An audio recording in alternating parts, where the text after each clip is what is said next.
नमस्कार प्यारे भाइयों बहनों, कैसे हैं आप लोग। एमपी पुलिस कांस्टेबल का फिजिकल जिन अभ्यर्थियों का अपेक्षाकृत कम का गया है, जिनका फिजिकल थोड़ा सा खराब हो गया है, उनके लिए आज की यह वीडियो बहुत ही ज़्यादा महत्वपूर्ण होने वाली है।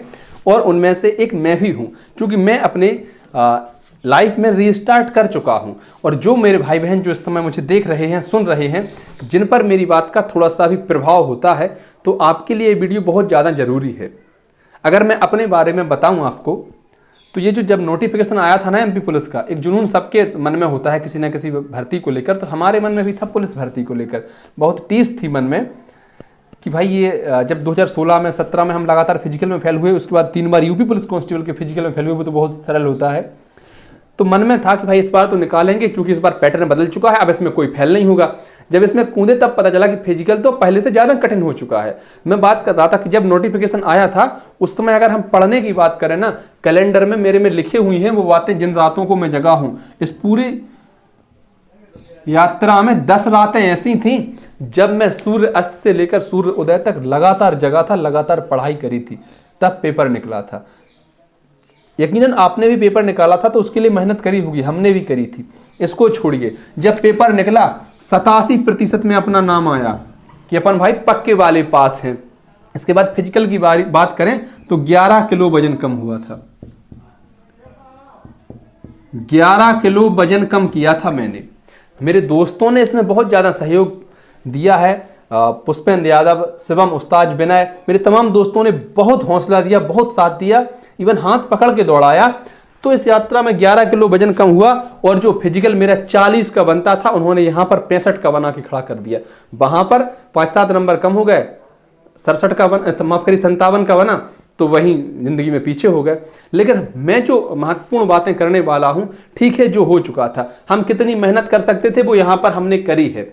फिजिकल में कितनी मेहनत कर सकते थे वो यहाँ पर दिख रहा है। अगर आप मुझे लगातार लंबे समय से जानते हैं तो उस समय के मेरे वीडियो देख लीजिए और आज के देख लीजिए, शरीर में भी साफ अंतर दिख जाएगा कि उस समय क्या हालत थी, इस समय क्या हालत है। हम जितनी मेहनत कर सकते थे वो हम कर चुके हैं। अब नहीं हुआ, अपने हाथ में नहीं था। हालांकि हो जाए ना हो वो बाद की बातें हैं, पर अब क्या करें भाई, अब तो रिस्टार्ट करना पड़ेगा। जब कोई ये पूछता है ना आजकल, और भाई आजकल क्या कर रहे हो, तो एक बड़ा छोटा सा जवाब होता है कि बस आपके इसी सवाल का जवाब देने की कोशिश कर रहे हैं और लगातार कर रहे हैं।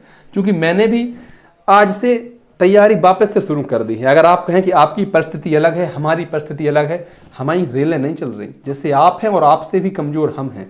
मेरे पिताजी का स्वर्गवास आज से 5 वर्ष पहले हुआ था। घर में मैं ही अकेला हूँ, बड़ा हूँ, तो खुद कमाना पड़ता है, तब जाके घर चलता है। उसके बाद फिर ये पढ़ाई लिखाई है, घर के दुनिया भर के काम हैं। तो ऐसा नहीं है कि व्यस्तताएं आपके पास ही हैं, ऐसा नहीं है कि उम्र आपकी निकल रही है, ऐसा नहीं है कि बाल आपके ही झड़ रहे हैं, हमारे भी झड़ रहे हैं। 27-28 साल के हम भी 28 साल के होने को हैं, लेकिन आज तक मैदान से पीछे नहीं हटे हैं। हमारे गांव में आसपास देखने वाले बड़ी बड़ी जायदादों वाले किताबें नहीं खरीद पाए और पढ़ाई छोड़ के बैठ गए, खेती कर रहे हैं।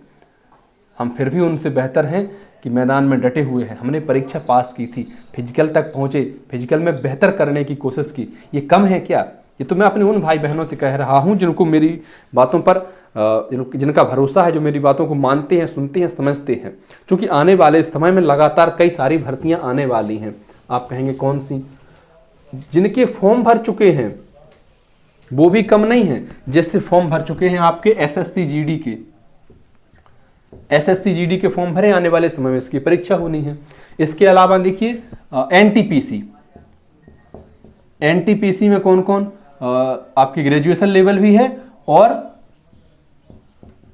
12th लेवल भी है, हाँ या ना? Graduation level, 12th level. RPF, RPF में देखिए एसआई की भी पोस्ट है और कांस्टेबल की भी पोस्ट है। इसके अलावा बहुत सारे अभ्यर्थी ALP, technician railway, group D भर्ती आने वाले समय में आएगी।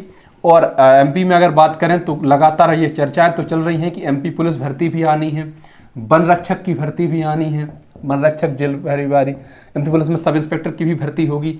और इसके अलावा देखिए शिक्षक की भर्ती, अगर आपने डीएड बीएड कर रखी है तो शिक्षक की भर्ती। कुल जमा बात यह है कि अभी बहुत कुछ बिगड़ा नहीं है। हमने परीक्षा पास की थी प्रदेश भर के कम से कम 7-8 लाख अभ्यर्थी उस परीक्षा में देने गए थे, परीक्षा को, उस परीक्षा में पास होना चाहते थे, पर हुए कितने थे? 50-55 हज़ार। हम उन 50-55 हज़ार में से थे। जब हम फिजिकल देने गए तो बहुतों की तो हिम्मत नहीं पड़ी कि फिजिकल देने आए। आप देख रहे हैं ना, 200-250 लोगों को बुलाया जाना, 180 आ रहे हैं।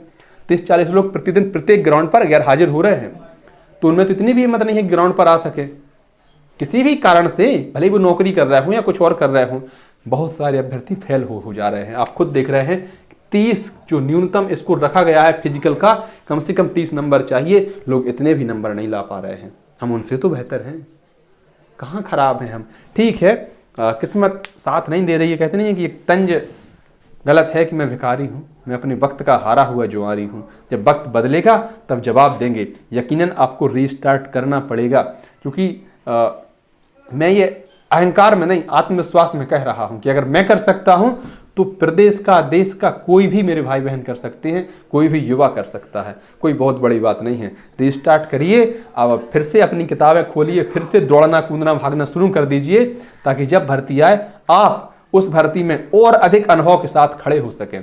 पिछली भर्तियों का मेरा अनुभव क्या था, इस भर्ती में मैंने अपनी जो फाइल मेरी डॉक्यूमेंट्स की थी उनकी टेबल पर रखी और कहा कि अगर आप कितनी भी बारीकी से चेक कर लें, मेरी फाइल में कमी निकाल कर बता दीजिए। आप दूसरों से कह रहे हैं कि जाइए इसकी फोटो कॉपी करा के लाइए, ये प्रिंट निकलवा कर लाइए, आपकी ये कमी है वो कमी है। अगर आप में हिम्मत है तो मेरी फाइल में कमी निकाल कर बताइए। कैसे संभव हुआ? क्योंकि मुझे पिछली भर्तियों का अनुभव था। अनुभव बहुत बड़ी चीज़ है, बाजार में नहीं मिलती है, खुद से सीखते हैं।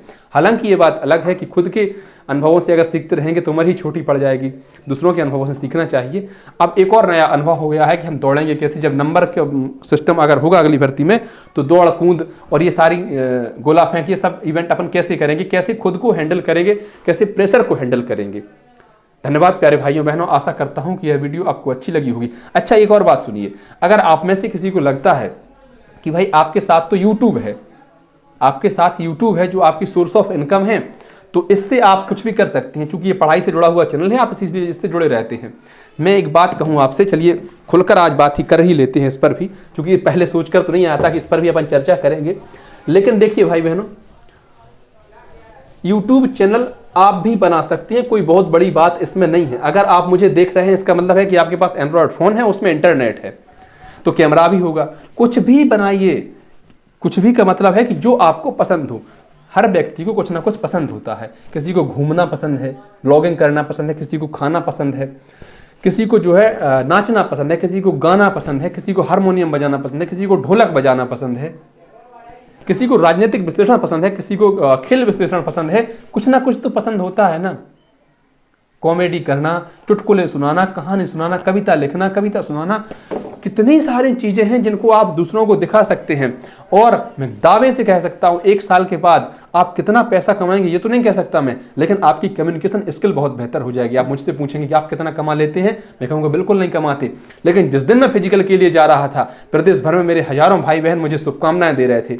जब मैं फिजिकल कर रहा था तो प्रदेश भर के हजारों भाई बहन इंतजार कर रहे थे कि रोहित भैया का फिजिकल कितने नंबर का निकला होगा। ग्राउंड में बहुत सारे मेरे भाई बहन मिलने आए मुझसे कि हाँ भाई, हमने आपको पहचान लिया, आप वीडियो बनाते हैं। यही तो कमाई है जिंदगी की। और फिर चूंकि आप अर्थोपार्जन के लिए कर रहे हैं तो पैसे तो आने ही हैं, लेकिन बहुत सारी एक्स्ट्रा चीज़ें भी हैं। तो आप इस पर भी थोड़ा सा ध्यान दीजिए, यकीनन आपको इससे बहुत लाभ होगा। चैनल आप बड़े आराम से बना सकते हैं। यूट्यूब पर सब कुछ पड़ा हुआ है, कैसे चैनल बनाएं, कैसे उसको वीडियो अपलोड करें, कैसे वीडियो एडिट करें, सब कुछ आराम से सीख सकते हैं। 1 साल के बाद मैंने फिर कहता हूं, कितना पैसा कमाएंगे ये जरूरी नहीं है, कम्युनिकेशन स्किल आपकी बहुत अच्छी हो जाएगी और हो सकता है 1 साल बाद आप बहुत आगे निकल जाएं। वो तो अपनी अपनी कला की बात है, सबके अंदर होती है, बस छुपी हुई होती है।